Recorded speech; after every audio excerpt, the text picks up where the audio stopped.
waking, I can taste it. We can make an impact, grab it then take it. What's going on, you guys? It's your boy Patrick, aka Addicted to Combat, back for another week of UFC action.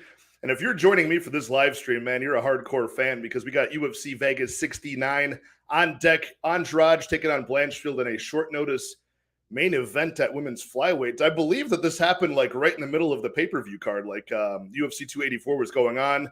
I was checking back for next week's fights, and I realized, I'm like, why is there still a picture of Erin Blanchfield and Tyler Santos, but it says Andrade Blanchfield. So I think it happened on Saturday. We got that news. So interesting matchup there at flyweight. It's a big step up in competition, but if anybody's going to take that chance, it should be Erin Blanchfield. She's quickly becoming like one of the most hyped prospects at the weight class of any women's division. So I'm excited for that. But the rest of the card, a little bit low level. A lot of guys in sort of like these loser leaves town types of matchups. We do have some newcomers, some guys coming off a layoff. So 11 fights all said and done.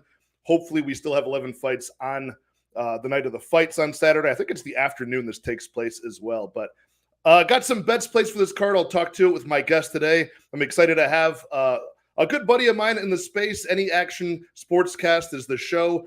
Effie is the guest right out of the scene in Las Vegas, right at the center of the action. So it's going to be interesting to see what he's got to say about this card, see if we line up on some bets and what we disagree on. So I already saw Zach Singleton in the chat. My guy, Rob Lawrence. What is going on, my friend? Good to see you again. I saw Cody, Blood Money MMA Bets, leaving the first comment, my guy. So without further ado, let's bring in Effie from the Any Action Sportscast. How you doing, my friend? What up, Patrick? I'm pumped, man. I'm doing good, man. Long day, but we're here to talk about these fights. And like you said, I had the same thing on the pay-per-view. I was chilling, talking to my buddies, and I kind of looked over, and I was like, "Wait, what's up with this?" Like, graphic. And I looked at it again. I was like, "Wait, oh fuck, it's Andrade versus Blanchfield now." So I'm actually pumped for it, man. I thought somebody was trolling like the Tapology page or the Wikipedia page, you know, and just put Andrade's name in there. But yeah, it turns out that news had just broke that day. But man, how'd you do last week on UFC 284? I know we were riding together on Loma Luke Boonme pretty heavy, so I'm glad that came through for us. That's right, dude. Loma's my girl, man. She's a cash cow. No, it was a good week. Another good week. Plus, I think three units, a little over that. So yeah, man, I'm happy. It's picks went 10, 2, and 1. So we're riding a little hot streak, man. 3 weeks in a row. So I'm trying to keep it going on this card where you kind of have to be a little bit safe on this one. Nice. You're in a 3-fight win streak or 3-event win streak. I'm on a 2 right now. So let's keep it going and roll into the next event strong. This is a tough one, though. Do you got many bets on this, or are you still looking to add some more? I know the lines have been moving, especially on the main event. There's some movement there in the line. You got anything so far? Yeah, I got 3 bets. One on the main event where I got a horrible line, but we'll talk about that later. We have 3 bets. I'm looking at a 4th here. The line stayed steady. We'll talk about it the second fight of the night. But yeah, I want like maybe 1 or 2 more bets. I don't want to push anything though. I've been staying really like tight and disciplined this year. Yeah, I've noticed that with your bets. It's everything is pretty measured, and you just choose the right selection of bets. Your money lines, you only have like 1 or 2 money lines, some props that you like. So I admire that. Usually I'm more of the better that like I'll fire off on a lot of money lines these days and just hope that I get the majority and make some profit. But yeah, like Ryan's saying, stoked for a few fights this week, but definitely not the best card. I guess any UFC card is better than no UFC card. I could not agree more, man. And I was telling my guy Effie backstage, I might be one of the only people in the community that's like truly excited for this card just because it's reached such a level of like question marks upon question marks. You can make an argument for like every dog on these 11 fights, and you're not totally wrong. So those are the fights that really excite me, to be honest with you, regardless of like skill level and whatnot. But what's up, my guy? Herb Dean is the gold standard in the chat. Oh my god! This week. Oh my god. Oof. All right, good. He's kidding. He's kidding. Small. I was about to say, I read that and I was like, oh, he's not gonna like what I had to say about that fight.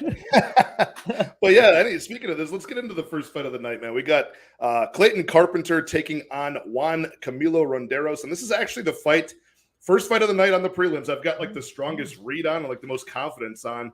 I got a bet on Clayton Carpenter, man. I paid his money line minus 275. I think he's close to like minus 300 on most books now. Yep. Flyweight bout here. I just think Clayton Carpenter has just shown way more. I mean, just the more dangerous guy, lifelong martial artist. This kid is 26 years old and 6-0 with 4 of those being finishes. He's like got 2 fights each method, 2 knockouts, 2 subs, and 2 by decision. Juan Camilo is only 4-1 as a pro, dude. And the last time we saw him was a couple of years ago against David Dvorak on short notice. I mean, it's a tough test for any flyweight fighting a ranked guy who's like 10th or 11th at the time on short notice. But dude, the guy popped positive for cocaine and weed after the fight. He hurt his elbow like a half a year later. So he was out for another 6 months. Oh man, I don't know. I just and as far as the skill set goes, like Ronderos has got okay offensive wrestling, terrible defensive wrestling, terrible defensive striking.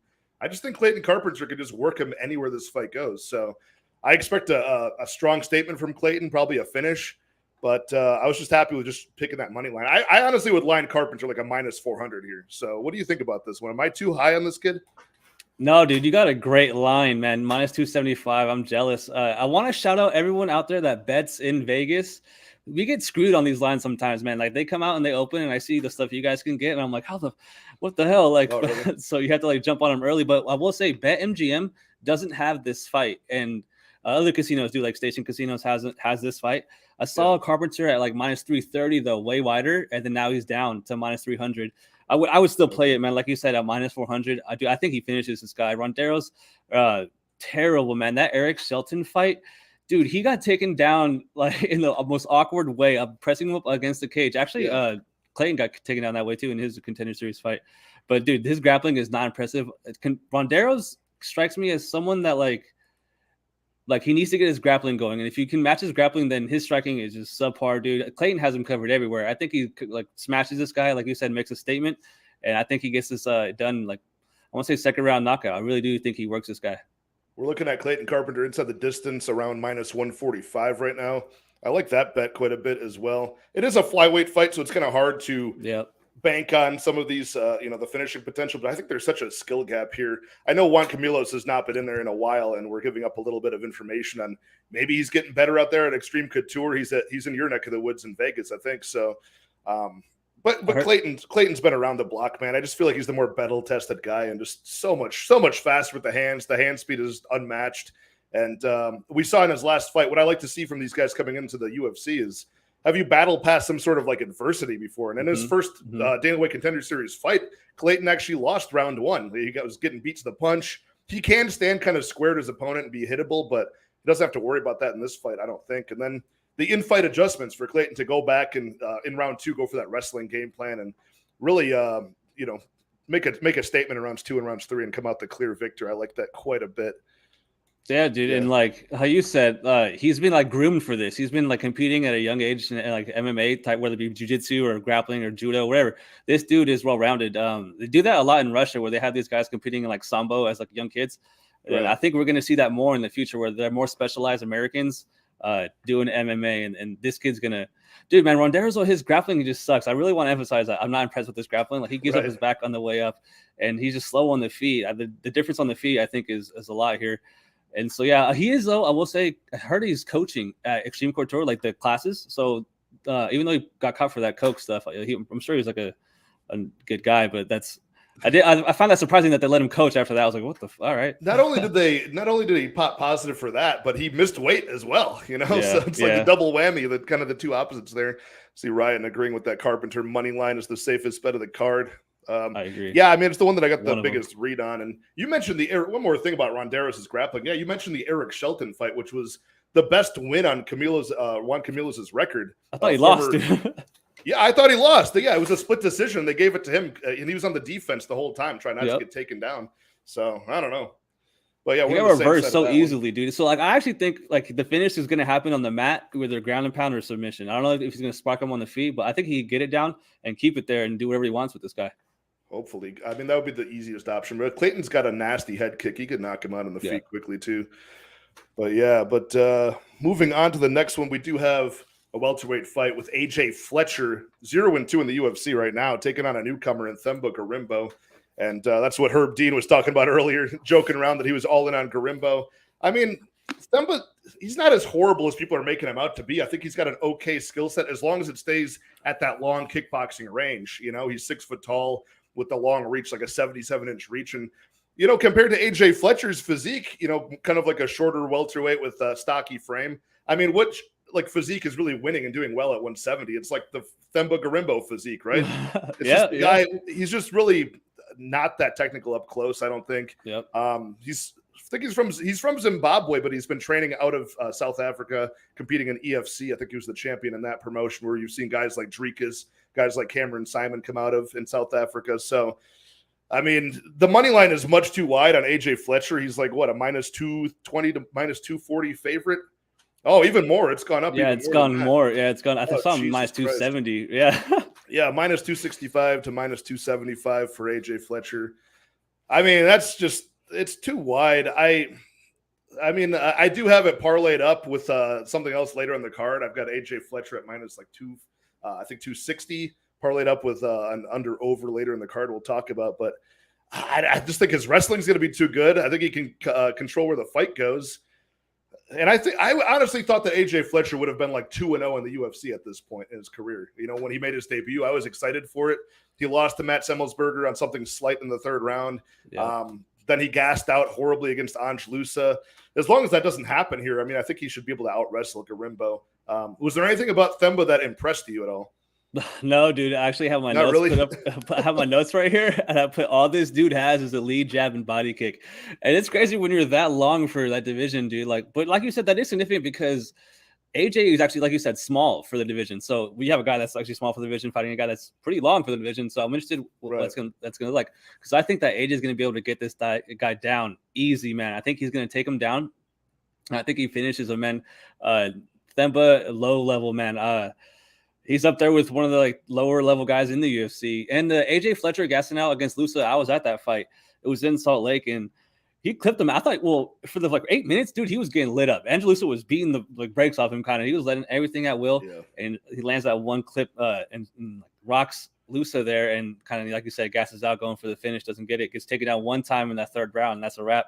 But dude, if he's out here double legging Semmelsberger, I think he's going to be able to take this guy down. Especially, I really think that if this guy gets in his face with that long reach, you're not going to want to stand there for a long time. So I think he presses the wrestling early, and I think he gets at a ground and pound finish, bro. I like AJ Fletcher a lot. And like I was talking about earlier, I wanted to be more disciplined. I was close to betting 5 units on Fletcher, dude. I was like, I don't see how this guy loses this fight. Okay. On the feet, I don't think he's going to get knocked out or clipped or lose like a volume-paced fight. And on the ground, I think the grappling is a big gap here. And maybe the cardio is worrisome, but like I said, I don't want to be out here betting 5 units on AJ Fletcher. So I do think he wins, though. And like you, I do have him parlayed with some later on the card. But I got him at minus 250. Yeah, Herb Dean said he could see a Gorimbo sub if AJ gasses. I mean, that is something that we were talking about with Gorimbo. We've been mentioning his kickboxing, but he's got 6 submissions. That's like the way that he wins fights. Only 1 knockout on his professional record for Gorimbo. And it's usually like the defensive subs, too. It's like somebody tries to take him down, he grabs a neck.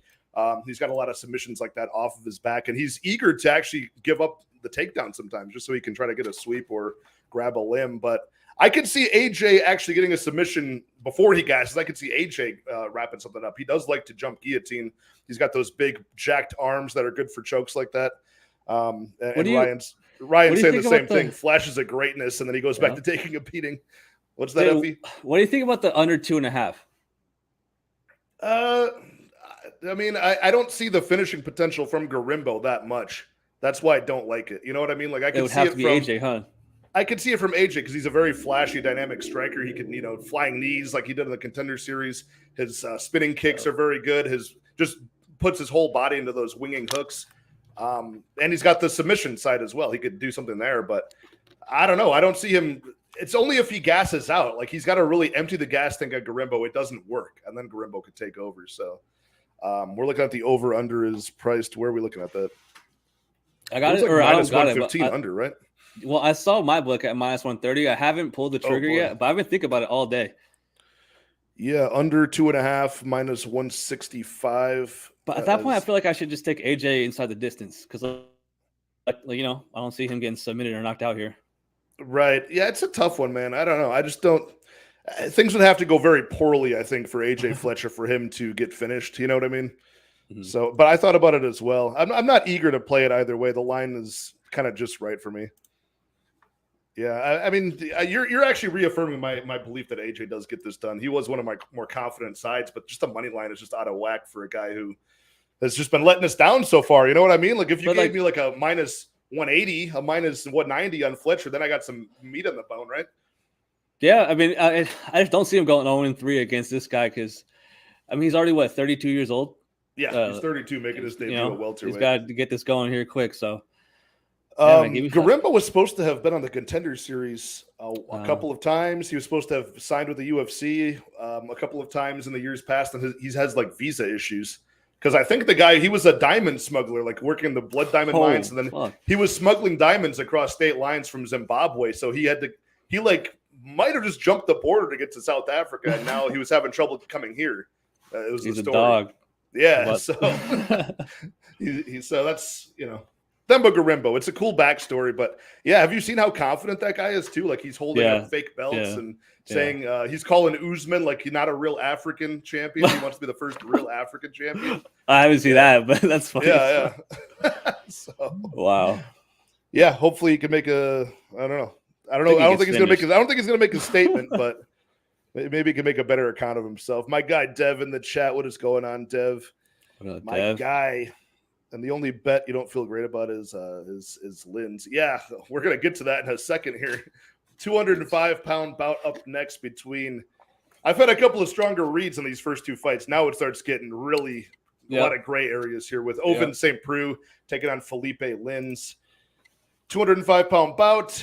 Ovince St. Preux has bounced around at taking heavyweight fights with Ben Rothwell, Tanner Boser. Both of them did not really go too well for him. Felipe Lins. Monster in PFL, decent in Bellator, finishing machine. Now he comes to the UFC and it's not doing too great. 15-5 record for Lins. He's been riddled with injuries for a while now, ever since almost 10 years ago now. He's been having knee issues and just generally does not make it to the fight. So this is one of the fights where I don't even know if it's going to happen on Saturday because we got OSP missing weight for the first time in his career. Recently, we've got Lins just never makes it to the scale, but I got to go with Lins, man, because Ovince just looks terrible. He's a very reactive counter striker, OSP. He wants his opponents to rush in so he can use that left southpaw straight or, I just don't see – I see Lins giving him that opportunity, but I don't see him finishing Lins because there's so little activity from OSP. There's less chances for him to actually end the fight. How do you feel about this one, man? Are you riding with Lins here? Yeah, I think he can knock out OSP here, but it's just I can't rely on him doing it. But I'm picking him to win, dude. OSP, dude, he's so low volume at this point. Going to split with Shogun, he's ancient. That's such a bad look. And then Philip Lins, dude, I think that if all he does is not get push kicked in this fight, he should be able to just win a decision here. Because OSP is, I'm not trusting him with my money at all. It's just a sloppy heavyweight fight, a light heavyweight fight. And at this point, no way, dude. OSP is beyond over the hill. I used to say, there's fighters that are washed, and then there's some that are dry because they're so washed. He's out the dryer now because, that's OSP, man. But yeah, Lynn's in a fight where it's just a terrible, terrible fight. But, I mean, do you think you can knock him out? Yeah, I do. I think either guy is live for the finish here. It's just, with OSP, he's just he doesn't give enough opportunities to knock it. He needs them to rush in with their chin up, kind of like Alonzo Menafield did. You know what I mean? So he really just needs an opportunity like that to hit you with that counter. Lins could be that guy, but I don't know. This is another fight where I think that the value might actually sort of be on OSP, but there's no way I'm going to trust him with my money at all. And he does have all that experience on his side, and it's not like he's out there with low IQ. He just doesn't do anything. He has no sense of urgency to win these fights, and he strikes me as someone like Derek Lewis, just going out there making weight, not even making weight sometimes now, and getting his money and leaving, dude. Yeah, like Dev is saying, OSP via sub, that's always a dangerous look. And if this was a couple of years ago, I'd be all over that. If I knew he would go for takedowns, I'd be all over that. And if Lins wants to play the wrestling game, I mean, this is certainly a viable option there. And the price is probably pretty good on that sub price. My guy Carlos in the chat. What's going on? CJP UFC Bets. Go check out his page as well. And yeah, we need to do some work together, my friend. Hope you are doing well this week, Carlos, and looking forward to this awesome card. But yeah, I mean, what do you like about the over-unders in this one? OSP and Lins, that's another way you would look at this is is there violence? Is there not? I can't harp on this enough, how low activity OSP has been, so I can't trust the under. I think you have the right read as far as Lynn's crashing the pocket and getting clipped when he does. But I mean, other than that, dude, it's literally just back up, push kick, back up more, push kick from OSP. At this point, his footwork is even kind of leaving him. He's just plotting forward, flat-footed, like no activity, no volume. So that's what's scary. Like there might be not enough volume for a finish. So you might just see a super slow, drawn-out fight goes to decision fight. Yeah, because you see that with certain, and maybe even in the heavyweight fight, the main card we'll talk about. Sometimes there's such a low activity and just like low cardio factor from some of these guys that if it doesn't happen in the first part of round one, it's just not going to happen. They'll just be circling the whole time, maybe some cage pushing. But I got no action on that fight. I want nothing to do with it. But I am very, no. I am very eager to see who wins. And I kind of am rooting for OSP just because I like him as a fighter. I like his career so far. But man, I don't know. Whichever one of these guys wins, we're gonna have to see them hang around the UFC and have terrible performances in the future. So. Do you think at this time next year they're on the roster? Yes, yeah, I do. No, I think we'll see at least one of these guys in a year on another card just like this one. Because they keep these guys, except 205 especially. There's nobody in that division. There's nobody. So they need guys like this to just feed to other guys. They're trying to, leapfrog their spot in the rankings or whatever the case may be. There's like 30 guys at 205. Dude, I think it's the smallest division. I think it's less than like women's flyweight. I think there's less. I'm always hearing about how Bellator has a better 205 division too. I'm like, oh fuck, I don't know. Yeah, I mean it's a tough one because if you're that big, sometimes you're just going to heavyweight. You see some of those big sloppy guys that can make 205, but they don't. And then if you're a certain height, you might as well just go to middleweight. So it's just kind of a weird division. It used to be a lot stronger. What is going on, my guy Lou in the chat? Announcing his presence, and he doesn't love that you're looking cooler than him. I know Lou Bet you sometimes rocks the Macho Man. Yeah, I love the Hasbulla shirt, man. This is the OG Hasbulla. I remember him from back before. Like I remember seeing him on Islam stories, Makhachev stories. So who the hell's this little midget kid like with the guns? And then he ended up being Hasbulla. I was like, oh fuck, he ended up blowing up, taking over the world. No, shout to Hasbulla. Dude, Hasbulla we need to get Hasbulla in that slap fighting league. Oh god. Oh dude, I watched some of that, dude. I watched like 1 or 2 episodes. Not gonna lie, that's just so funny, dude. I don't watch it because I love it or it's just so ridiculous how serious they take it. Like, bro, we're slapping. Like, people are slapping, and they're talking about how they want to change the world and be the champion. Like, dude, what the? You're slapping each other, dude. What is how this? Many? What's the average? Like, how many slaps does the guy take before he falls over? Like, what's the back and forth? I'd say 1.5. 1.5. 1.5. Really, that often quick, they're getting knocked out? Dude, real quick, I want to talk. This is so funny. You could tell the guy, like, hey, I'm going right hand on 2. So you get like 1 and then 2. There's a guy that just goes 1 every time. It's just the funniest. Like, he just slaps you, bro. It's like he keeps it real. Like, his name's Slap Jesus. He waited in a diaper, so he ain't like most fans. Is it MMA Jesus? Is he in this league? Dude, I feel like he would do well in this. He looks at the crackheads you see at the gas stations, dude. I'm like, oh god, this guy's in the slap league. Ryan hitting us with some hard statistics. Combined 21 canceled fights starting in 2019 between OSP and Lynn's. This fight very well may not happen. Yeah, no, I agree with that, man. So I don't know. Let's move on to something a little bit more higher caliber here. Maybe featherweight bout between Hussein Askhabov and Jamal Emmers. And neither guy we've seen fight in a long time. I mean, Askhabov, it's his debut at 28 years old. He had like a 3-year-long layoff, but all of his last 4 fights he won by finish. 23-0 record for the Russian Hussein Askhabov, but he's still not that big of a favorite, oddly enough, right? He's got the OV last name, 23-0, and you can still get this guy for a minus 130 right now, plus 110 on the UFC veteran of 3 fights, Jamal Emmers, who's been out for a while because a year and a half ago he did taste defeat to Pat Sabatini by that vicious, what was it? Was it a heel hook submission in round 1 after he dropped him from top too? Yeah. What's your read on this fight, man? Like I said, isn't that odd that we've got a 23-0 Russian in Askhabov?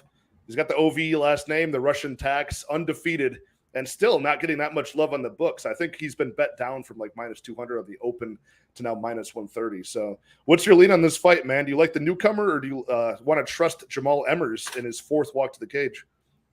Dude, well, I missed the line on Jamal. I saw him at like plus 150 earlier. And now it's way lower than that. But dude, I had the same exact read as far as like, hey, what the hell? This guy has an undefeated record with that weird ass name from that part of the world. His line's like coming down the opposite way. I was like, but that's before I even looked at anything. But I just like looked at the fights and whatever. I go into the tape, and it's funny with guys like this where obviously the strength of the schedule, you have to bring it up, but his tape is not even like fights. It's more like highlight reels, dude. Like he's going out there and just kind of putting dudes out. I like his wrestling though. He seems to have good fight IQ, and he's getting good training partners at Tiger Muay Thai. I love betting on fighters from there, and now Bang Tao. But I guess he's at American Top Team. I've seen him on Instagram with Mazari Voliev, so that's a good look, right? But Mavsar Evloev, really? And so with Jamal, that's a good training partner. Yeah, you would assume, but he's never fought in this division. He's going up, which actually might be good. He's a young guy, so I'm not that worried about that. But it is kind of weird that he's never fought in this division. Jamal, dude, against Sabatini, how he got mount after dropping him, and then I couldn't believe he didn't finish that fight. Like, I can't believe he didn't win that fight, but he ended up getting finished himself. That was such a turn of events. Like, that's just a terrible look. Nice. I had a Sabatini bet that day too. And I was like, no, yes. Those are the best.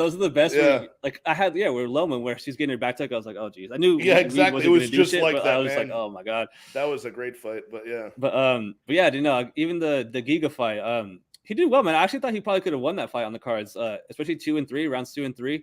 His wrestling saved him, but I don't know, man. This guy just seems like he might be the real deal. And it's funny. I was thinking, like, dude, I don't know. Like, should I get on this? I kind of want to bet on this Russian guy, but I don't know, man. What do you think? I was thinking about it myself. It's come down a little bit too in price, just a little bit. So I saw it around like minus 145. I was interested in it just because Jamal Emmers not making the best choices, right? He kind of fights to his opponent's strength so far. He stands and kickboxes at range with Giga Chikadze. Yep. Even when he does choose to take the fight to the ground in that, he gets reversed by Giga Chikadze in the ground. He gets swept and taken, a top position from Giga. K1 kickboxer, dude.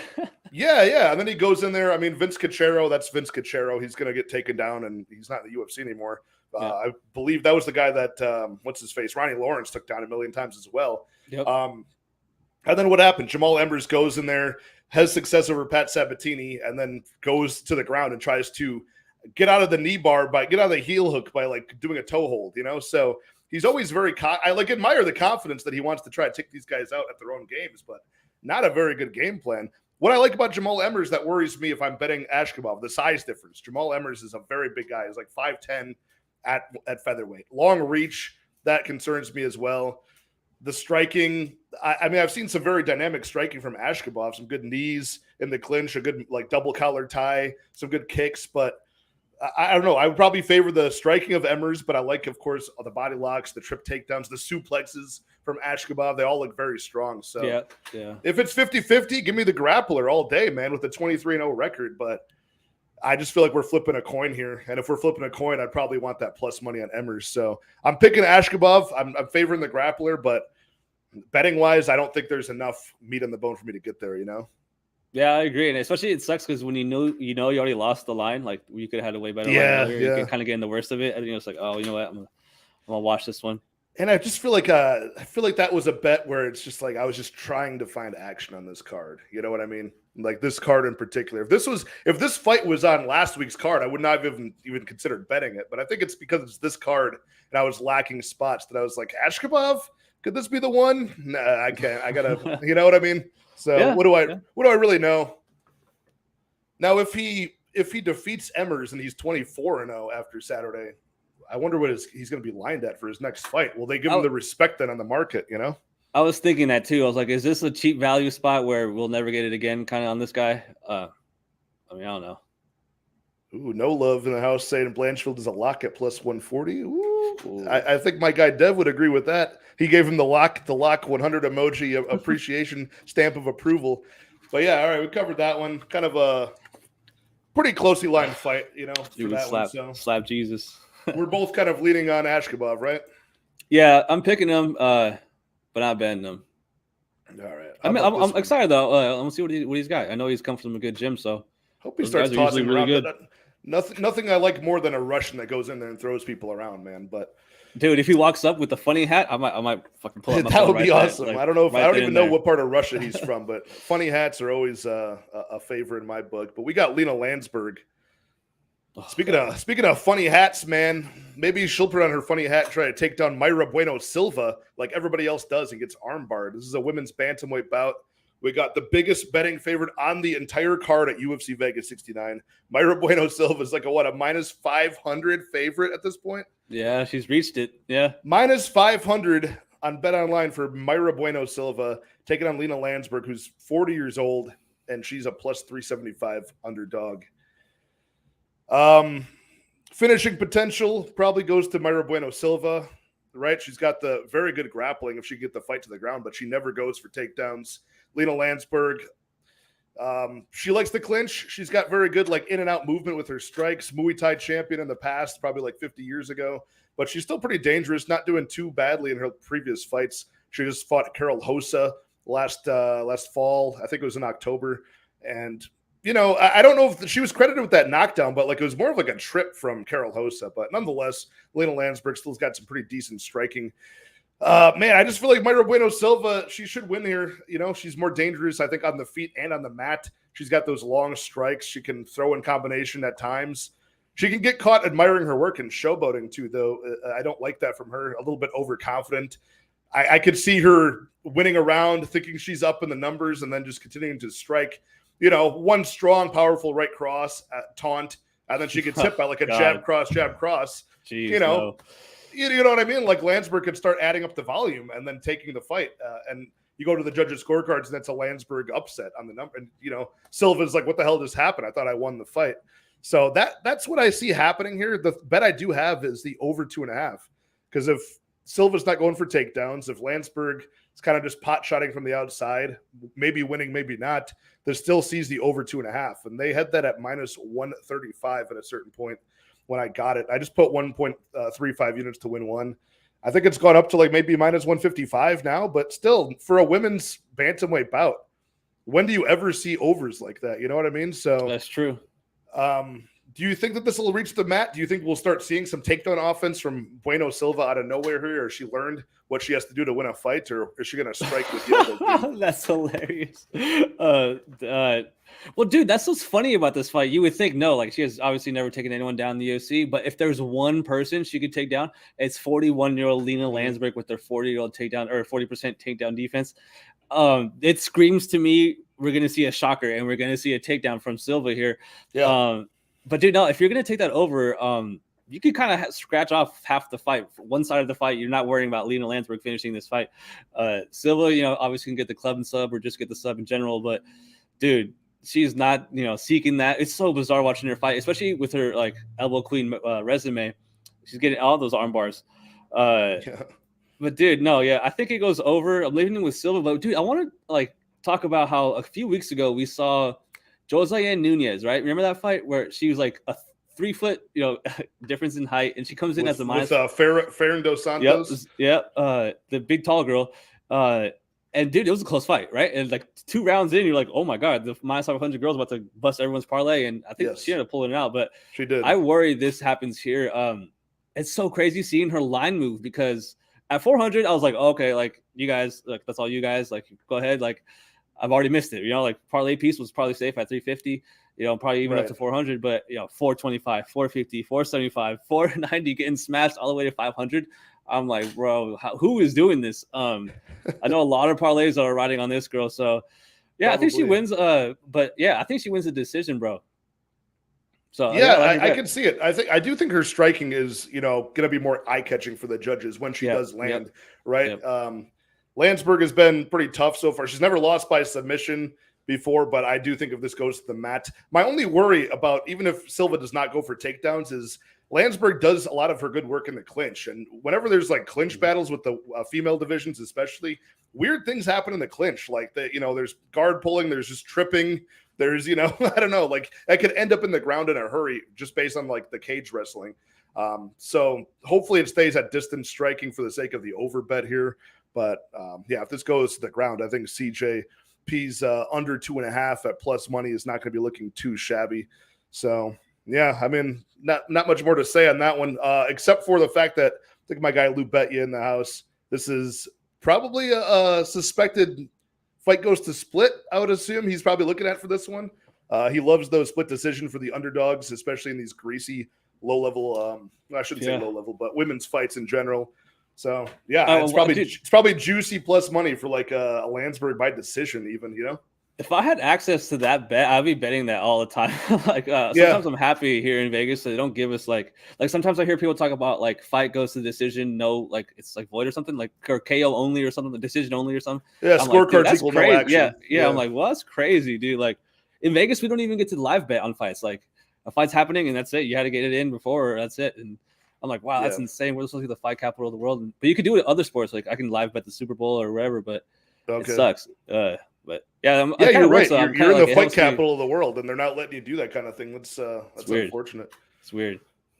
But yeah, we got lightweight bout up next. We got Nazim Sadykhov taking on Evan Elder. Am I in the right order here? I think so. Yeah, We're already up here, halfway through the card. Nazim Sadykhov taking on Evan Elder. Evan Elder did make his debut already. This is his second walk to the cage. He took a fight against Preston Parsons up at 170.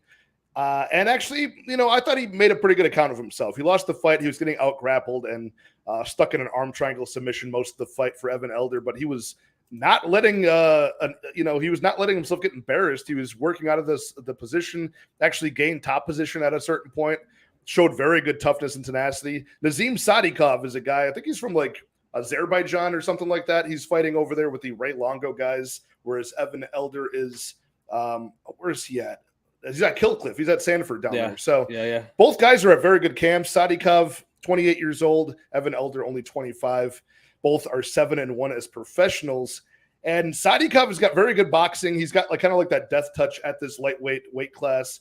But I think Evan Elder's got the better kicking game, in my opinion. So it's like boxing versus kickboxing.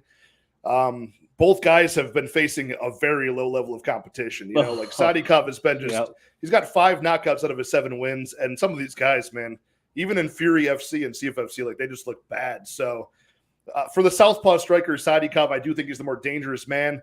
I can see why he's the favorite in this matchup, but I got to take Evan Elder as a pick here, man. I just got to say, like, as far as competition goes, and when you show me like a guy who can really go through, if this fight goes to the scorecards, it gets dirty. If Evan Elder can close that distance and not strike at range, I think he can out-wrestle Sadykhov, put together a good game plan, and actually pull off this upset. So am I strongly convicted where it's like at where the line's at I'm willing to bet it? Maybe not. What's it, like a plus 150? It's moved up. Yeah, plus it's 165 for you, yeah.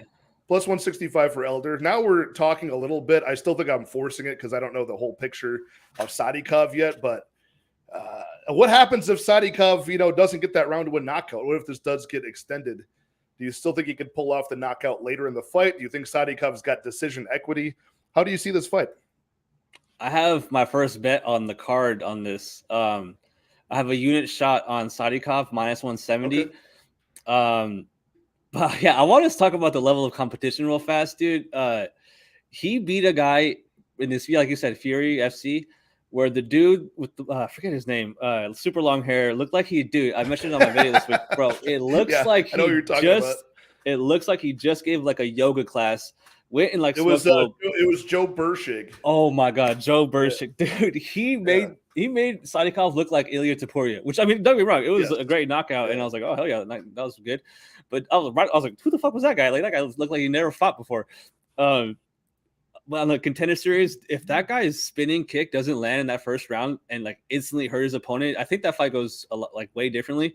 But I like him, man. I think that he is, like you said, he does have an upside. I'm interested to see how he's going to look in his first UFC fight. Evan, I will say the one thing that worries me in this fight is that Sadykhov is super easily pressed up against the cage, and he can deny takedown the initial entry. He can deny it like perfectly fine, I guess, most of the time. But dude, he just gets held there for more, like a lot of minutes where he has to throw elbows and he has to stay active to make it not look as bad. But I like him not only is he like, you're right. His defensive cage wrestling is not very good. And not only is it not good, it's like he's not eager to even get out of it. He's like willing to just stay there and get hugged against the fence. So that's one thing I noticed as well. And that's part of why I like Elder in this spot. I think he can close that distance. And he's going to be southpaw. His leg's going to be right there.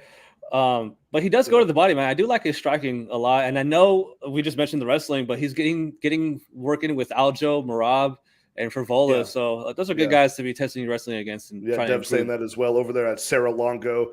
He's got Aljo, he's got Marab, he's got some good guys over there.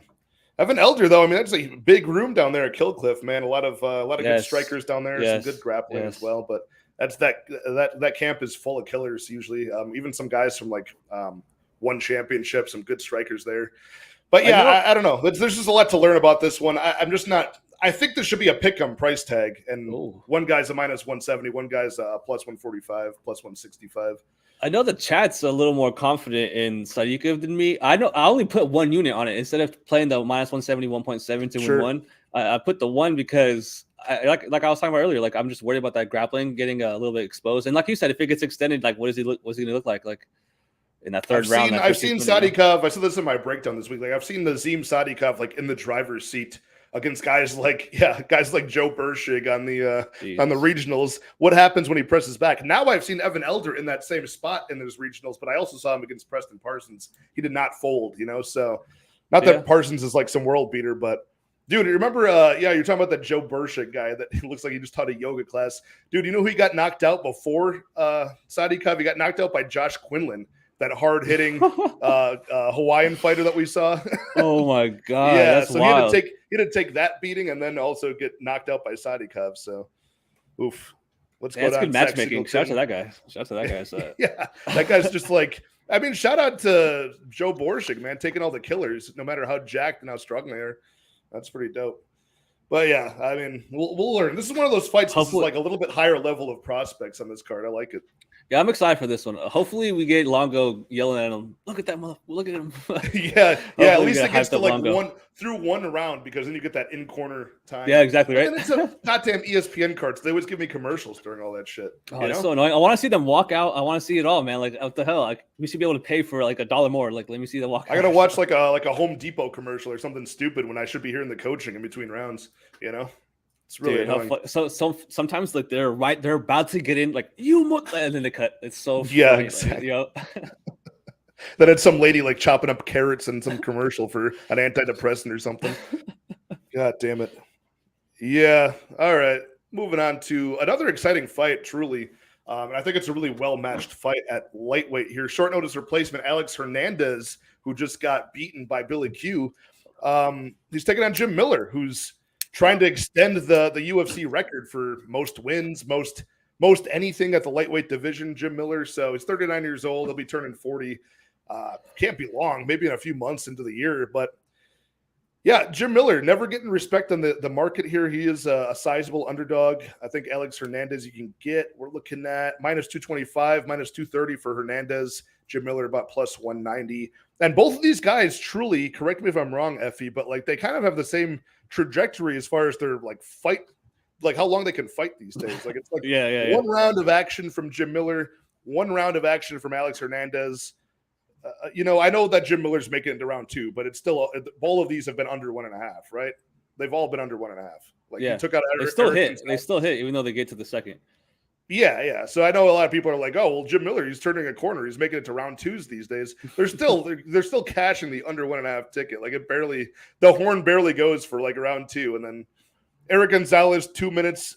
Round 2, 14 seconds in. Nicholas Mota round 2, 2 minutes in. Donald Cerrone round 2, 1.5 minutes in. So he's clearing these under 1.5s pretty well. I don't think he's actually gotten a win past over 1.5 in quite some time. It was Thiago Alves back in 2016 was the last time. That was the last time Jim Miller went past 1.5 and actually got a victory. That's an insane stat. Yeah, but not much better from Alex Hernandez, right? He's a guy who's getting around to a knockout or he's getting destroyed in round 2. But the level of competition is much different. I got to favor Hernandez here, man. I think he sparks him in round 1. And gets the job done. Not something I'm looking to bet at minus 230. I'll tell you that much, especially after taking a beating at the end of last year. Jim Miller's certainly a live dog here, but I got to take the younger man who's just the hand speed, man. It's just going to be faster, I think Hernandez can really put a beating on him early. Are you riding with Jim Miller here? Nope. Taking old Yeller out behind the barn on this one. I got money on Hernandez here. I parlayed him with Fletcher earlier. Okay. I got Hernandez at minus 235, Fletcher at minus 250. Comes out to minus 100 even. Put 1 unit on that. And like you said, same exact thought process. I think he finishes in the first round. And I'm betting on the guy where, like, if it gets out of the first, he's probably going to lose again, Hernandez. But, dude, even at this point, like, I know everyone, this has been the same, like, narrative, like, the last, like, 5 fights for Jim Miller. It's, oh, he's getting old. He has to go eventually. Like, he has to go. Like, I bet against him with Moda. And he goes out and sparks the young Brazilian, right? And I'm like, oh, man. But I got my money back because I knew he was going to beat Cerrone. But now I got to fade him again, dude. I know Alex took a lot of damage against Billy Q about a month ago. And at 145, had that weight cut at 145 not that long ago. This is at 155, his normal weight class. But I don't think, dude, you take this fight unless you know you could win it. And I think he knows he could win and knock this dude out, man. Jim Miller, I just can't get over the fact that he actually, like you said, like his fights are ending no matter what. If he gets finished or if he's finishing guys, he crashes the pocket. And I think it's going to cost him here. I don't think he's going to try to wrestle Hernandez here. And if Hernandez tries to wrestle Miller or, Jim, he's going to get tired. So I think Hernandez wins, man. Well, it doesn't look good for your Hernandez bet because Jim Miller is in Dev the Dude's lock parlay. I just smoked a little bit of a bowl too. I was like, man, for Dev, shout out to Dev right here. Fucking Jim. Now he's trying to take your money. What's going on, Easy from the DFS Whispers? Good to see you in here as always. And yeah, I hate to see our legends get sparked. That's the rough thing about this sport, man. Like, at least in other sports, I was telling my girlfriend this it was like the other week. Like, at least in, like, if you're rooting for, I don't know what's it going to be. You're rooting for the Chiefs or something like that, right? It's like the one year they're bad, the next year they might be good again. And this one, like, once your favorite fighter is gone, they are gone, and they're not coming back ever again. So it's a rough sport we put ourselves behind, but. Here's a different take than I've seen. Now, a lot of people are saying either Alex round 1 knockout or he loses the fight. Jim Miller is so low volume after round 1, no matter what. The guy is super low activity. He can get out wrestled in round 2 and 3, lose the decision. Couldn't we have like a case where Alex does solid work in round 1, puts a beating on him? Maybe he doesn't finish Jim Miller, but I think he can still do more in round 2 and round 3 than Jim Miller has shown us he can do in fights. If you look at the statistics in like the round 2s and round 3s for Jim Miller after round 1, it is pathetic recently. That's why he's not winning decisions after round 1. He'll get the knockout on some of these younger guys and they're cool, but he's also getting hurt pretty early. Like Eric Gonzalez had him on wobbly legs at a certain point.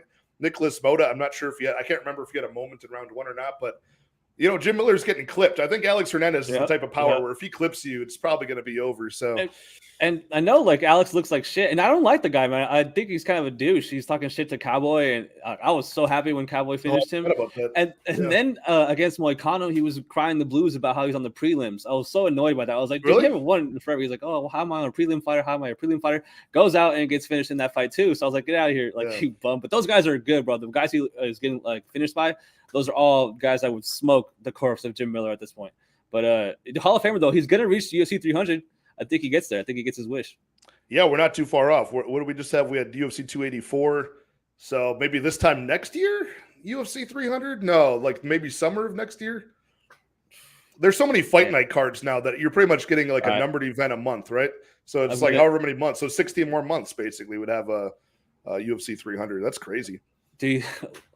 Crystal ball. Yeah, there's a long time between those events because UFC 100 was in the summer of 2009. I remember that, and then it was in the summer of 2016 for UFC 200. Ooh.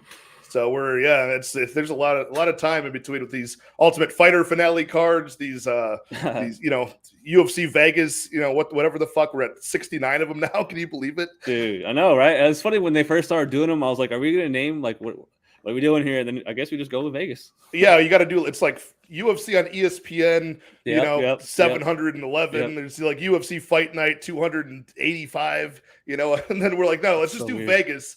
Let's just do Vegas. But what's going to happen for, is it still going to be a Vegas card when they have Jan and Dvalishvili? Because they're not at the Apex. No, they're at the Virgin Hotel Hard Rock for that one. So yeah, I think I guess they'll still call it Vegas, but anyways, yeah. But now we have all these events like UFC Columbus, UFC London, They just Which call I everything like. Yeah. London, So, the nomenclature for these is getting to be debatable as we move through this. But, anyways, whole side tangent there. We both like Alex Hernandez, but we admit this could get greasy if it goes over that 1.5 round mark with the dog, Jim Miller. But speaking of sketchy fights, man, we're moving on to another light heavyweight bout that might not be a light heavyweight bout because we got William Knight, big, thick Willie, who weighed in at 251 last time he fought at heavyweight. He weighed in at like 218 before that for a 205-pound bout, taking on Marcin Prachnio, who, I mean, he's trying to make us forget that he was once like the chinniest of chins in all of the land, going like 0-3 round one knockouts in his first few bouts. Like I've not forgotten that. And for that reason, got knocked out by Sam Alvey. We don't forget that, dude. Yeah, we don't forget that kind of shit around here. So, also William Knight, I think they said in one of the broadcasts that he benches like 5 plates, 495. I think they said he benches. So, I got respect for a guy that can outbench me. That's pretty good. That's funny, bro.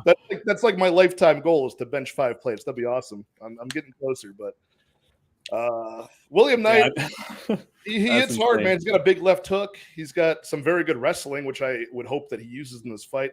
He's a -120 favorite right now, +100 on Marcin Prachnio. I mean, the cardio of both of these guys is atrocious. I'd say Prachnio's is probably worse, but I mean, what do you feel about this one, man? Do you have a strong lean? This is like one of my lesser confident picks.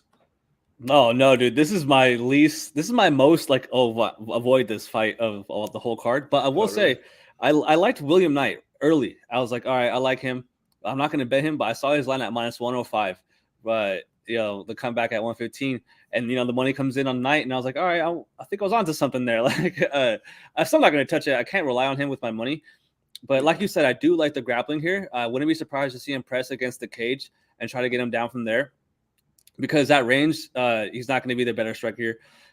But he could put him out, man. I just can't believe that this guy beat Khalil Roundtree, dude. Like, how does that happen? By points. Marcin beating Khalil, to me, like, we always talk about if they fought 100 times or if they fought 10 times, whatever. That's one of the ones where I was like, dude, he'll probably get annihilated 9 times. Like, the good form of Khalil, at least, Yeah.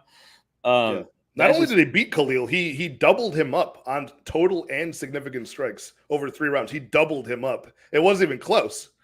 And that's the thing. Like, he is a better striker and a better MMA fighter. Like, don't get me wrong, he's not like horrific, but he's so chinny.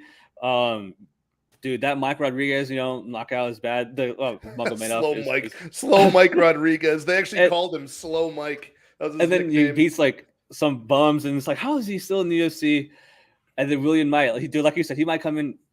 He might come in 250 again. Like, how funny would that be?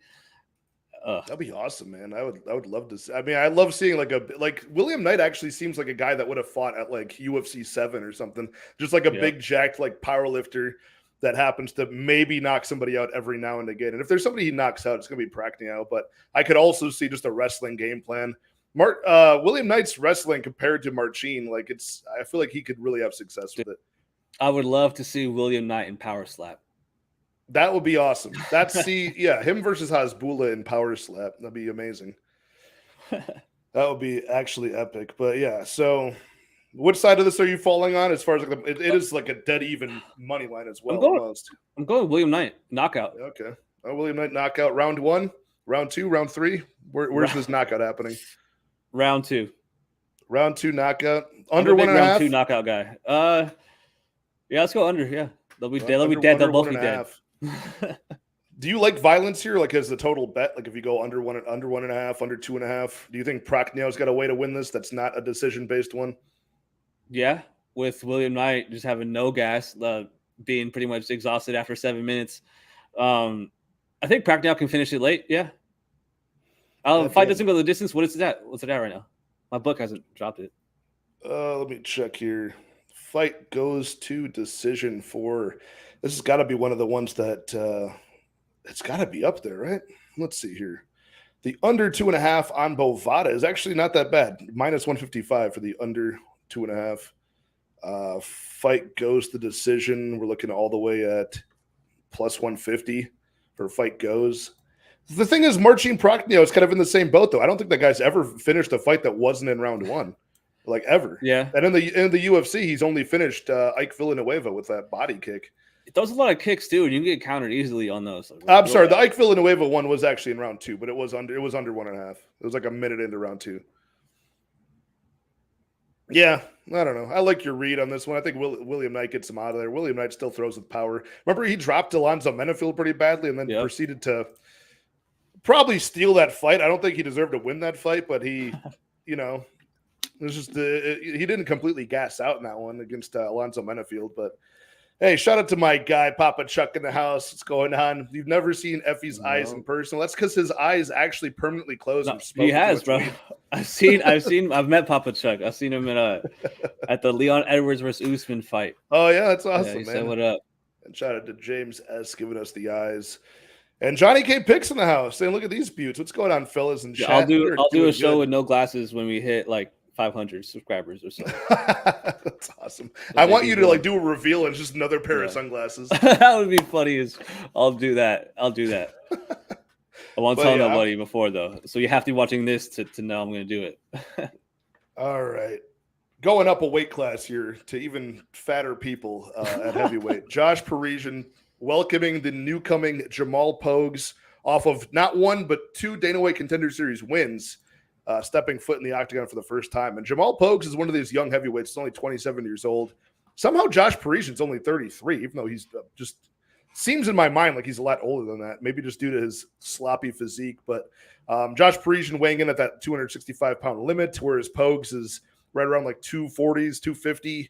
And Pogues, man, not really impressive to me at all. You know, one Dana White Contender Series bout, he wrestled and just kind of like, you know, took control time as a path to victory and didn't get signed. Now he comes out there and proves he can strike with a fellow Brazilian striker for 3 rounds. But, you know, just tall, good straight shots, but just not, you know, you want to see a heavyweight make a statement to get his way into the UFC. You want to see like a violent heavyweight, not a guy who barely skates by on decisions. But I mean, Josh Parisian, just his gas tank is terrible. You're talking about a back and forth fight he had against, what's that guy's name? Alan Badeau. Yeah, Alan Badeau, who's just terrible. Christ. Yeah, both guys just like, they were just melting the entire time. Oh my God, yeah. You want to think that Jamal Pogues can come in here and just like throw Parisian on his butt and just take him down and, you know, at least win the fight that way. But I don't know, man. I don't have a whole lot of faith when you consider that he's a minus 240 on the money line for Jamal Pogues making his debut, you know, against a guy who's at least been in the UFC a handful of times in Parisian. And when I look at these guys, I want to assume that this goes under 2.5, but then I can't think of who's got a skill set to really like end the fight. So I'm going Jamal Pogues. I think he does have that skill set to just take this fight to the mat and just at least win that way if need be. But I mean, either guy could gas out here. Either guy could pull this one out. I mean, another very low confidence fight here I don't want anything to do with. So what do you feel about this one, man? Are you on Parisian as a dog? No, I got Pogues. No money, no action. But I'm picking him. But it's so funny. I cracked myself up watching tape on him. I watched the wrong Contender Series fight first. So I watched his like the oldest one first, where he's just taking the guy down over and he's using his wrestling over and over again. And I was kind of like thinking, I was like, how do you get signed off this? Like, this is boring as hell. Like, and I was right there, like, he's really doing shit. Like, he's not doing anything. He's getting good positions, but he can't finish the fight. He has no finishing ability. Pretty green on the feet. Looks like a big, strong dude. So then I was like, all right, well, that was weird. I was like, oh, fuck, that was the wrong one. So then I ended up watching a bunch of his fights. Likes to use his grappling. And if he can get Parisian down, I know you're talking about under 2.5 or 1.5. I think it's about like, do we see a scenario where Parisian gets taken down and mounted? Probably. I mean, he can get out transitioned easily. But it's just that he's going to be smaller, Pogues. But he is going up, so he's had time to get like big and, you know, fill it up a little bit, feel more natural and stuff. But yeah, dude, I think he gets him down and finishes him. I think he can get a ground pound finish, and I kind of like that under 2.5. I don't know what the price is right now, but I think we see Josh get finished, man. I'd never want to bet on a guy that gets dropped by Alan Badeau, for one, and two, that has to pull out on fights because like he's having panic attacks, like, you know. Oh, that's right. I totally wrote that down and forgot about that. Yeah, the dude like had a heart attack in his sleep before the fight happened. Like, I mean, I'm not trying to laugh, but like, you don't want to bet on that. I'm trying to laugh at that. That's laughable. That's ridiculous. He's so fat at heavyweight. There's a pro athlete that like, you know, either his body was failing him in the middle of the night and he called up the fight, had to go to the ER for heart palpitation, or he was so nervous about the fight he had against Chase Sherman that he couldn't sleep and his heart was beating out of his chest. Either way, it's terrible. He realized it was like, wait a second, this might be a bad idea. Wait a second, it's Chase Sherman. He's a legend. Dude, the under 2.5 is plus money. It's plus 115. Oh, wow. Why do I not play that? Wow, that's... Chat, tell me, why do I not play the under 2.5 in this sloppy fight? One of these guys is going to be gasping for air by the time like the 1.5 round starts, much less 2.5. Why do I not play this? And what's up to Houdini Beats? Always good to see you in the chat, my brother. That's a badass name, dude. Houdini Beats. We should just skip the next 2 cards and go straight to UFC 285. Let's go. Hey, it wouldn't be the worst idea, but man, these fights are so sloppy. I can't wait. I can't wait to see how they play out. I can't wait to see who has the most embarrassing performance this weekend. It's gonna be somebody. Oh god. But yeah, hopefully no Zubara. Why do I not play this under 2.5? Dude, I think he gets him down, and it's just about can he finish it? And I think he's going to be able to. He's a big, strong, imposing guy. He's pretty smothering on the ground, kind of like. I remember Jamal Pogues and why there's a reason why I really don't like this guy, and I'm just realizing it now that you were talking about the Contender Series. When he got his second one, he started sobbing uncontrollably in the post-fight interview. He started like sobbing about like his life or something, and like how it's difficult, or like And I just hate seeing that, dude. Like if you win a championship belt, like Charles Oliveira, after like a long road to get there, maybe you let like 1 or 2 tears, stream down your cheek. We don't talk about it. You don't talk about it. It never happens again. But if you're just making your way off the Contender Series, didn't even get the contract yet. This guy's sobbing uncontrollably, dude. Like you're a grown ass man. He like, just won the fight, dude. Yeah. Like what are you doing? And you've already been denied before, bro. Yeah, like that. I think Dana White actually had like a little bit of a heart of gold moment. It was just like, I can't see this man fucking cry in my arena. I need to give him a contract. It was terrible. Oh my god. That's fucking hilarious. No, it's not. It's laughable, dude. Like this is okay. I'm hoping Josh Parisian wins now, but I am taking Jamal Pogues as a pick. It's the opposite for like Clayton Carpenter sitting there with like a rock on his face, thinking like, "Damn, I hope I fucking got this contract." And kept it cool as a young kid. He wasn't fucking. I want to think. Yeah, exactly. A flyweight, man. That's more like a man than a guy who's double his height. Younger too, yeah. Height and weight. Oof. Yeah, sloppy fighters with zero power. Yeah, That's why I'm on not the feet. betting It's going to be atrocious, dude. I think we see it go to the mat. What is Josh Parisian even good at? Like his striking is terrible. Like he just kind of just like bum rushes you with his height and his weight. I don't know. Oof. I agree. This might be one of the most embarrassing ones. I gotta say. I think we've narrowed it down. But this fight is going to be exciting up next. Back down to weight class of 205. We got Zach Pauga, runner-up on The Ultimate Fighter. He got knocked out by Mo Usman stiff last August. Taking on Jordan Wright. Money. Yeah, taking on Jordan Wright, who's moving up a weight class now. Jordan Wright was 2-4 at middleweight. Totally kill or be killed fighter. The Beverly Hills Ninja is 6'2". It's a very big guy for middleweight, so it's going to be interesting to see him at 205 pounds. But I got to say, Jordan Wright has no cardio past round 1. You know what I mean? He's only been past 1.5 rounds his entire career one time.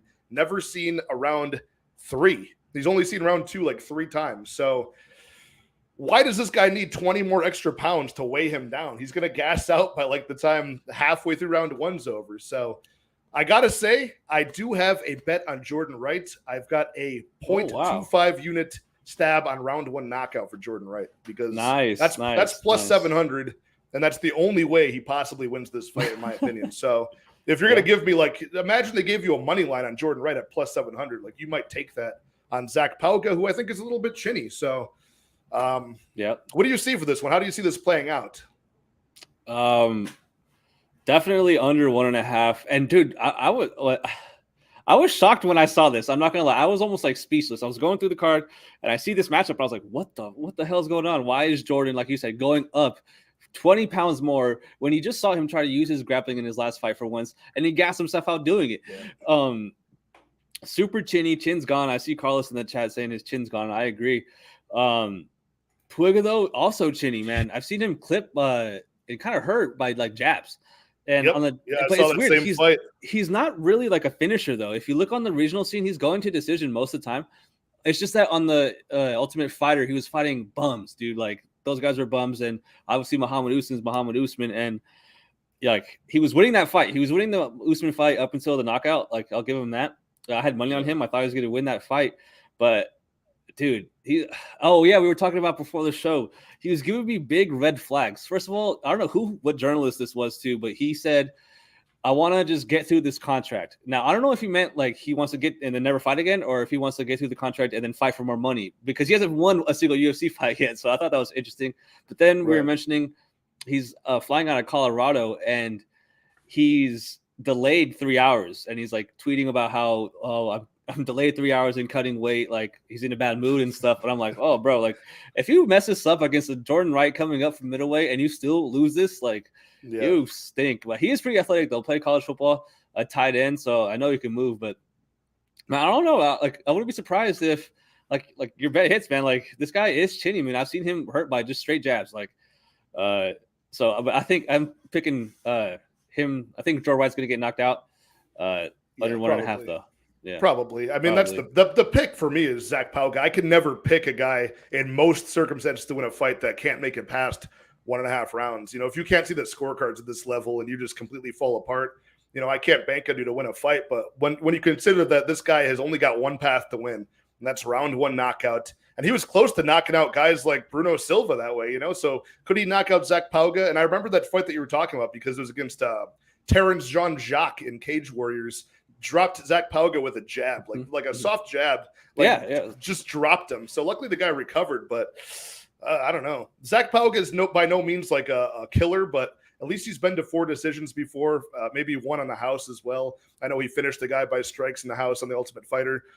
It doesn't take any power to finish Jordan Wright when the guy can't breathe after 1.5 rounds. So maybe we see Jordan Wright. He's been progressing his wrestling, right? He wrestled against Marc-Andre Barriel, got guillotined. He wrestled against who did he just wrestle against? Dushko Todorovic. Dushko, yeah. At least he set a record and at least made it past 1.5 rounds. So maybe he improves a little bit more with that too. It makes it to like around 3, but I doubt it.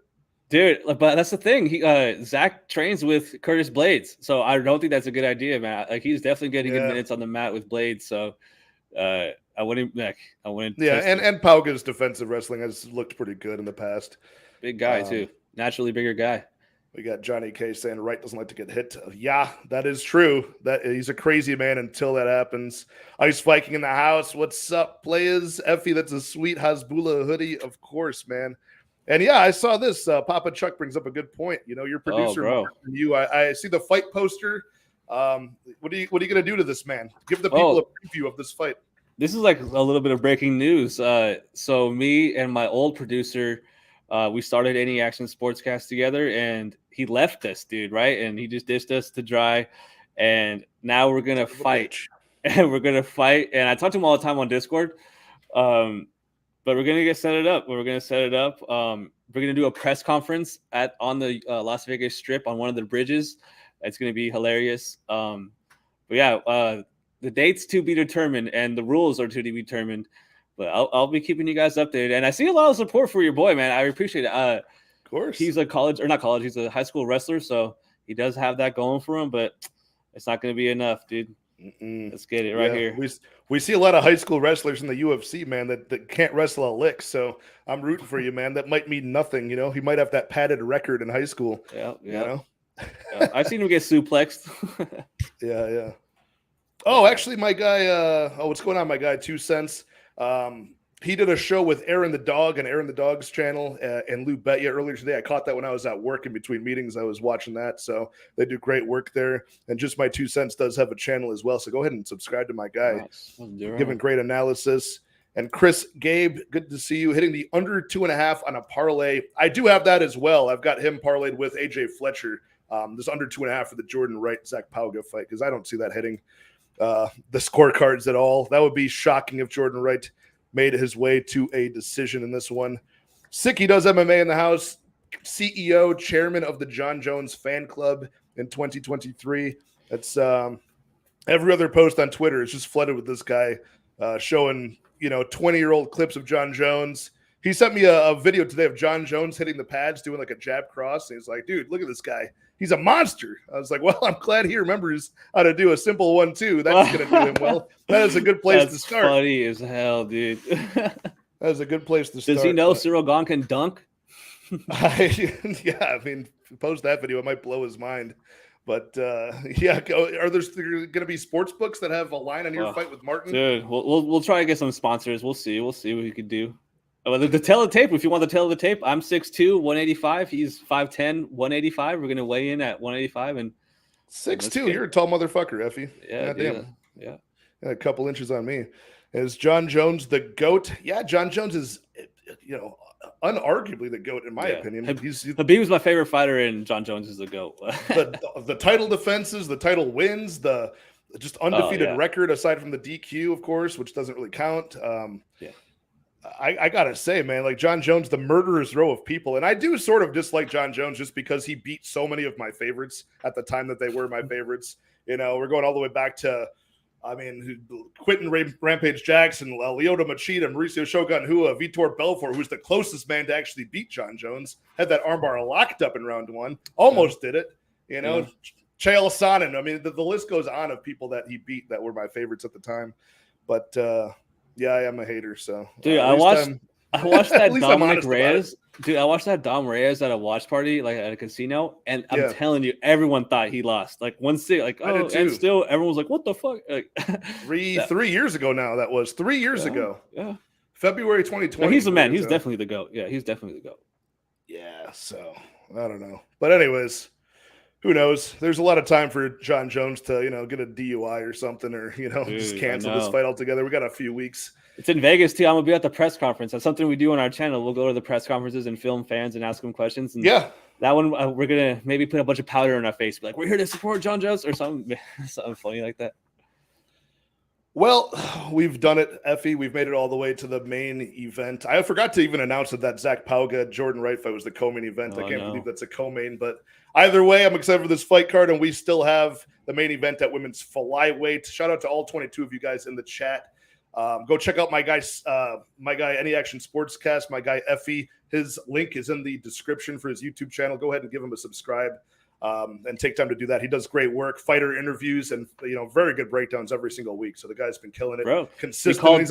He's on a 3-event winning streak as well. Dude, we were early on Fugit, man. We were early on Fugit. Yeah, you interviewed Fugit. We were both on the Fugit train a couple weeks ago. We both cashed that, so that was awesome. But man, this week we got Jessica Andrade filling in on a week's notice, 3 weeks after her fight against Lauren Murphy, taking on Erin Blanchfield, who was supposed to take on Taila Santos. Blanchfield is 10-1. Her only loss was a split decision to Cortez, pre-UFC. But she's been in the UFC for 4 fights, 4 wins. 2 of them are finishes.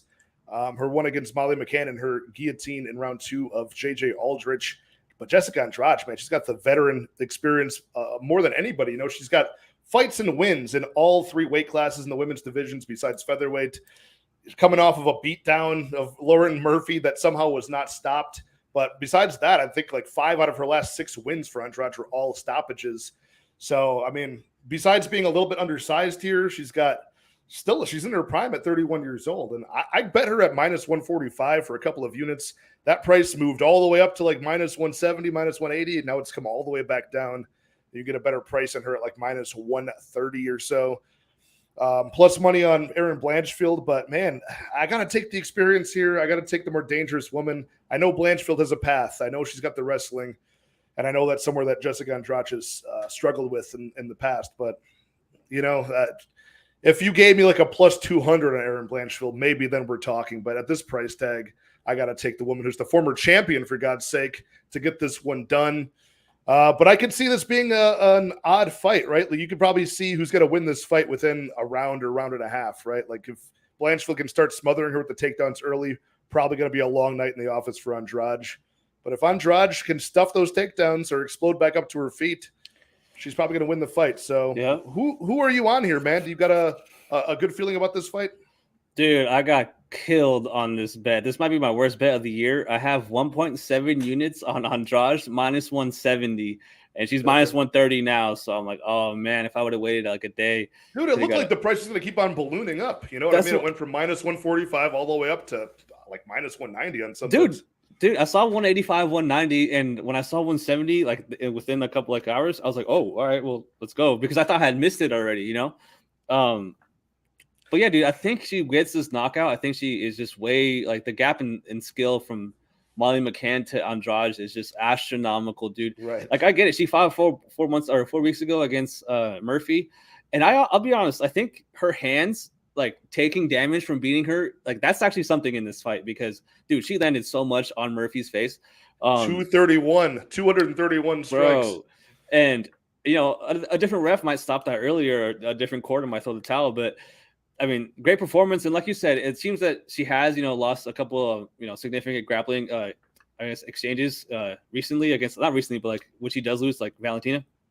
But that's Valentina, man. I'm not really sweating it here with Blanchfield. I do know that Blanchfield will be taller and longer, so I'm interested to see how she goes forward because if she just goes into Jessica's face, she's going to get cracked, dude. And if she tries to go in and out, I don't know if she's going to be able to do that all like the whole fight. So I think that Jessica like clips her, and I don't think she's gonna be able to take the damage good, dude. In that JJ Aldridge fight, dude, she was getting hit a couple of times, and I honestly think that her best win might be over someone that's a little overrated, Miranda Maverick, dude. Like, yeah she outgrappled her, but dude, I wouldn't be surprised to see Miranda fizzle out the UFC, man. So, yeah, dude, I like Jessica. I like Jessica big, 1.7 units, and I wish I would have got a better line though. But I see that chat is showing a ton of love for Erin, dude. Dude, Chris, of course I checked out the Andrade OnlyFan. I'm an Andrade OnlyFan truther, dude. I try to tell everybody to check that out, man. It only made me feel better about my bet on her at 2 units at minus 145.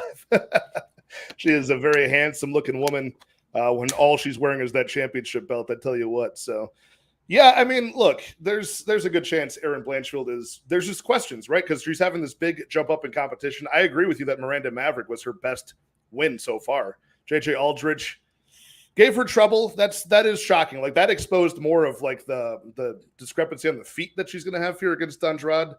You're probably right that Erin needs to be all the way in or all the way out, and probably all the way in, right? Because she wants to get the takedown. So how will Andrade deal with that?